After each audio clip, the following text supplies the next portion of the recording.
lalo na itong dairy. Sa mga taga nabigyan ng kambing sa NDA, ito para sa inyo, makinig kayo.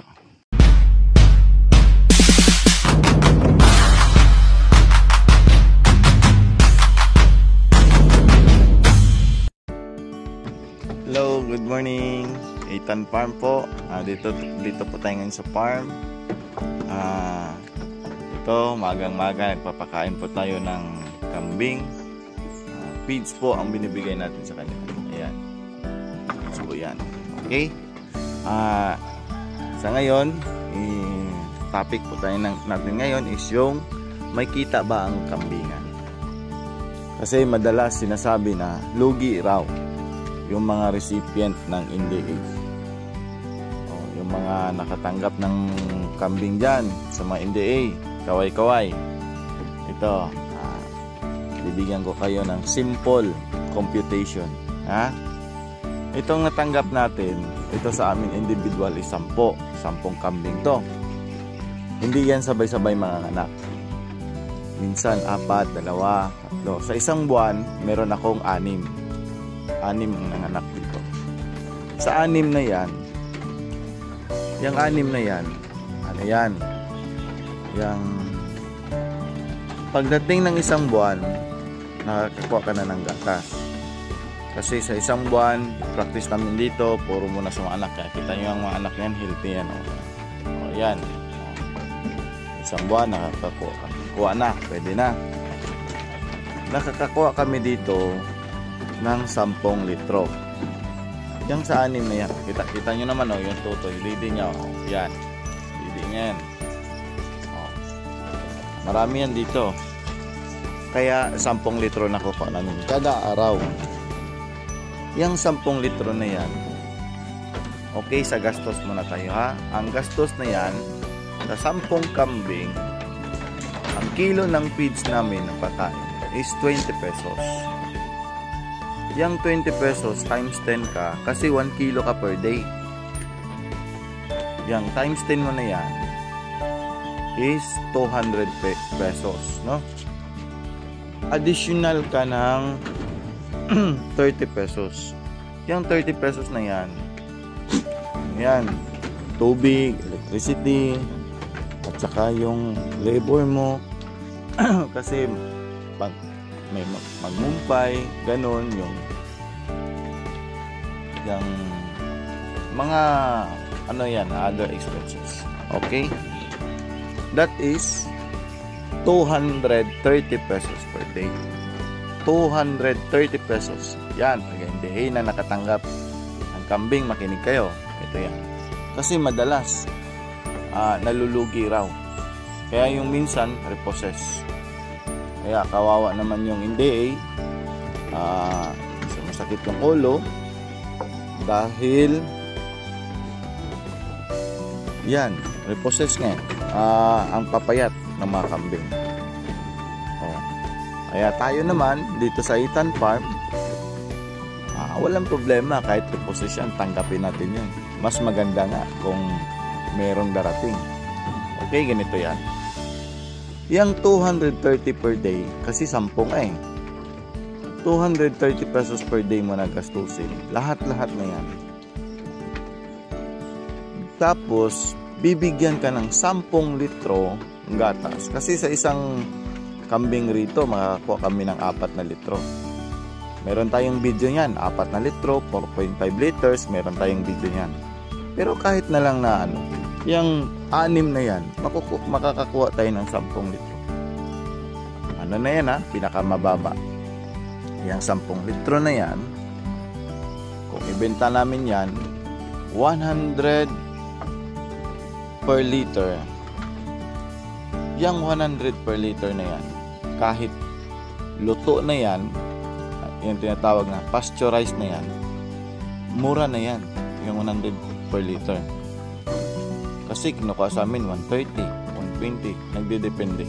Pero doon tayo sa pinakamababa, 100 per liter. Times 10 ka, magkano yan? 1,000 per day per day.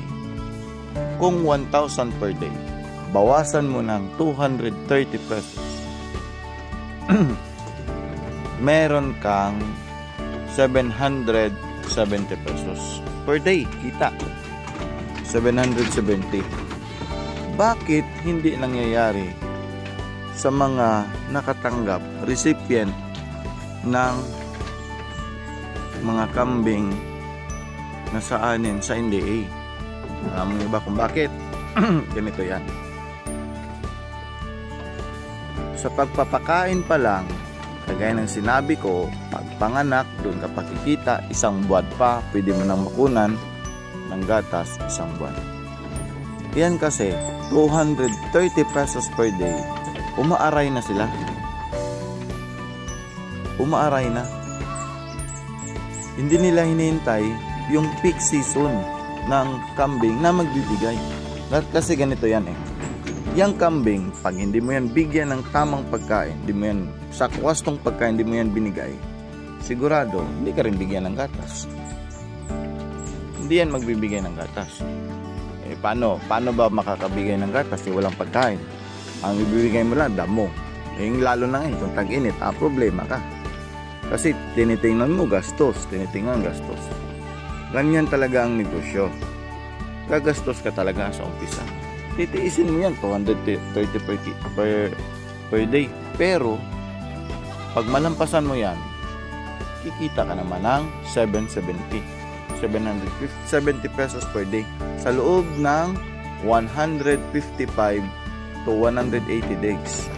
Oh, kita, di ba? More than double yung kikitain. Ang problema, minsan, dahil sa tinitingnan yung gastos, hindi na alam kung bakit kumikita. Kaya yun, nangangayat. Ang kambing, madaling mangangayat yan. Oh, kita mo. Tingnan mo yan. Yan, gatas yan, oh. Yan, didi yan. Didi yan, oh. Didi yan. Kaya yan, madaling mangangayat yan ang kambing. Kaya yan, pag yan, hindi mo yan binigyan ng wastong pagkain, lalong-lalo na sa feeds, wala, talo ka. Ito para to sa mga ang compute natin para ito sa mga dairy farmers. Yan, huwag nyo namang bigyan ng sakit ng ulo yung NDA. Kasi sa pag-apply nyo, kaganda-ganda. Kaya nyo ba? Kaya. Kaya nyo ba mabigyan ng ganitong pagkain? Kaya. Pero pag nandyan na sa inyo, reklamo na. Kaya na nga binibigyan, reklamo pa. Yan. Ito, ko lang to sa inyo. Yung pipil lang. Kaya magtulungan tayo. Tulungan nyo yung taga-NDA na bigyan nyo din ng magandang resulta. Kami dito, tingnan nyo, ganyan. Yan yung medyo nakikita nila, payat daw. Hindi yan payat. That is unnatural. Hindi pwedeng masyadong patabain. Patabain mo yun masyado. Hindi. Pero mabigat yan. Yan. Ito ang pinaka-importante. Ayan. Diyan mo makikita kung maganda ang quality ng feeds, maganda ang sistema pagpapakain. Ayan. Ito, hindi to hindi to original talaga ng anak to. Pero kita nyo naman 4 feet yan. Yung haba ng 4 feet yan. Pero makikita nyo gaano kahaba, gaano sila kalaki. Yan. Kaya ganito lang, pakainin nyo ng wasto, bigyan nyo ng wastong pagkain para mabigyan din kayo ng gatas na marami. Ganyan lang yung concept, ganyan lang kasimple. So hanggang dito lang po tayo. Next time po na topic natin is yung paano yung management. Sa ngayon, yung muna, computation, simple computation na kikitain kada araw. That is 770 pesos kada araw, no? Kung meron kang 10 araw, 7,700. 10 araw. Everyday yan, kahit linggo, hindi yan nagre-rest day. Ang gatas, binibigay nila yan. Kasi walang rest day na pagkain sa kambing. Bigyan mo ng pagkain, bigyan ka rin ng magandang kita. Yan lang po, no? Vice versa po yan. Lang yan eh. Kung ano yung pinapakain mo sa kambing mo, yun din yung ibibigay sa'yo. Kung mahina ka magpakain, natural, huwag ka na mag-expect na maraming gatas. Pero kung maganda yung pagkain mo, ginagastusan mo talaga, kasi 23 pesos lang each day sa isang kambing. That is 230 sa 10 kambing.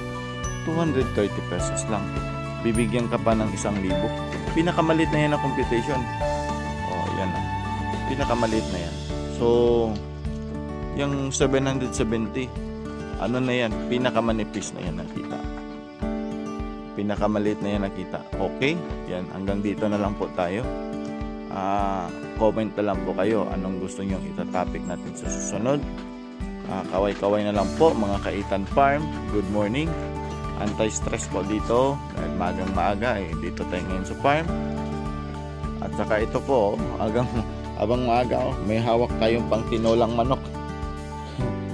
Yan. May pang tinula tayo. Kasi may darating tayo ngayon na mga bisita.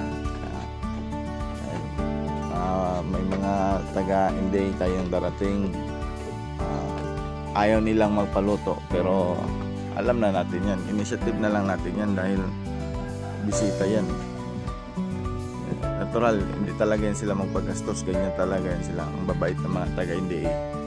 Pero tayo naman na recipient, alam na natin yan. Maya naman tayo. Bisita natin yan . So, good morning po. Once again, good morning. And happy Kaitan Farm po sa lahat. At saka lahat ng mga taga-NDA. Maraming salamat po. At saka yung mga recipient ng NDA, makinig kayo rito. Tingnan nyo. Meron tayong ginawang video paano paggawa ng feeds. Totoo yan. Ano yan? Maganda talaga yan. Yan, kita mo. Unlimited yan . Hindi yan nagbublot. Yan. Hindi yan magbublot. Kasi formulated talaga yan. Hindi yan tayo-tayo lang. Kasi kung tayo-tayo lang, hindi kayo maniniwala . Kailangan talaga nutritionist. Dalawa yung nutritionist natin sa planta, ginamit natin na ginagawa natin ng formula. Kaya yan tingnan nyo naman. So good morning po. Happy Kaitan Farm po. Okay, bye-bye.